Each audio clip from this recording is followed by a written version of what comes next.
Everyone in the kingdom knows the legend. A dark sorcerer named Kazabor, a terrifying flying dragon, and princesses who are taken and never return. The story begins with the king warning his young daughter, Princess Mina. He tells her that Kazabor hunts and marries princesses and steals them away to his castle. No one has ever escaped. But Mina isn't afraid. She promises her father that if Kazabor ever comes for her, she stop him herself. Years pass. During this time, Mina grows into a brave, sharp-minded princess. She rides horses, questions traditions, and dreams of ruling the kingdom one day. Her closest companion is Ronan, her childhood friend. One quiet afternoon, while they are on a boat ride, Ronan asks about her dreams. She says she wants to rule like her father, not hide behind a crown.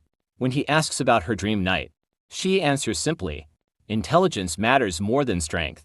Then, unexpectedly, Ronan kneels and proposes. Mina is so shocked she falls into the water, but after the laughter fades, she says yes. Meanwhile, back in the kingdom, 3 suitors prepare to claim Mina. Rogdai, a violent warrior, believes power earns love.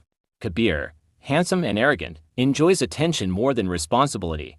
And Fa Chan, who only came because his mother promised him endless food. As they see Mina riding with Ronan, Rogdai explodes with jealousy. He insults Ronan, calls him weak, and tries to assert control. Mina shuts him down instantly. She declares she will marry none of them. Furious, the suitors try to attack Ronan, but Mina threatens them with execution for raising weapons in her presence.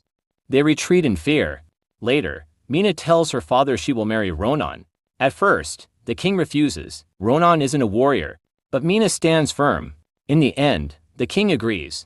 An engagement celebration is announced. And then, suddenly, everything collapses. A massive dragon storms the sky, the dragon of Kazabor. Ronan fights desperately, but the dragon strikes him aside and kidnaps Mina. The king is devastated. He declares that whoever rescues Mina will marry her and rule the kingdom. The suitors volunteer immediately. Ronan does too. He arms himself, determined to prove he is worthy, not through strength, but through love. Meanwhile, Mina wakes up in a mountain castle, surrounded by stone statues of beautiful princesses. At first, she thinks it's a surprise. Then she sees a dragon. The dragon transforms into an old woman, a witch named Nahina. Nahina explains the rules. If Mina keeps Kazabor happy, she lives. If she fails, she becomes stone. To prove it, Nahina casts her magic, and Mina turns into a statue for a moment, then back again. Terrified, Mina tries to escape. Nahina enchants her with a magical ring and puts her to sleep. Meanwhile, Nahina meets Kazabor. She kept her promise. Now it's his turn to reveal the location of a wizard named Van. Their hatred runs deep. On his journey, Ronan encounters a giant anaconda. Using only his mind and a flute, he saves a group of bears. One bear, Bjorn, reveals he's magical and offers help. Bjorn leads Ronan to Van, a gentle wizard who controls nature. Van reveals the truth. The dragon is Nahina. He once loved her. He tried to use magic to make her love him back. The spell failed. Her love turned into madness and hatred, not just for Van, but for all love itself. Kazabor twisted that hatred into power. That's why Nahina kidnaps princesses on their wedding days. Meanwhile, Van helps Ronan see Mina through magic. At the same time, Nahina hypnotizes Mina, forcing her to sing under enchantment. Kazabor approaches her, but Mina wakes at the last moment. She strikes him and escapes. Ronan promises her he is coming. At the same time, everything collides. Nahina reaches Van. She attacks him and kidnaps him by force. Meanwhile, Ronan finally arrives, determined to rescue Princess Mina.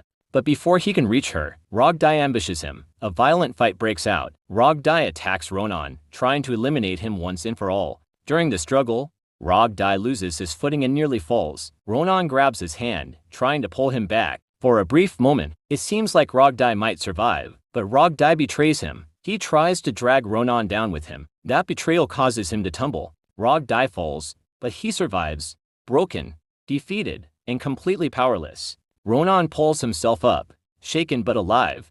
Meanwhile, Nahina takes Van with her and heads straight to Kazabor's castle. Kazabor is already irritated. He looks at Nahina and asks a cold question. Is Mina really a true princess? Because her violent behavior, he says, shows no grace, no femininity at all. Then he turns to the guards and orders them to arrest Van. Meanwhile, Mina is alone in her room. That's when she notices something important. Kazabor has forgotten his magical turban. She touches it, tries it on, and suddenly, she disappears, invisible. Mina makes a decision. If she can't escape, she fight back. Using her invisibility, she attacks Kazaber's men one by one. When the guards report back, they panic. Mina is gone. Kazabor explodes with rage. He orders his men to search the entire castle, but Mina can't find a way out, so she turns her anger toward Kazabor himself. Invisible, she ties his long beard to a massive stone statue. Then she rips off the magical turban. Face to face, she tells him the truth. She will never belong to him, because she loves Ronan.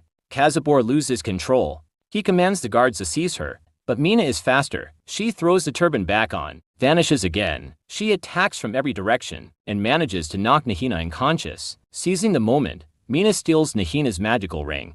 At the same time, Ronan spots Shen hanging from a tree. A wild lion attacks. Ronan doesn't hesitate. He jumps in to save him.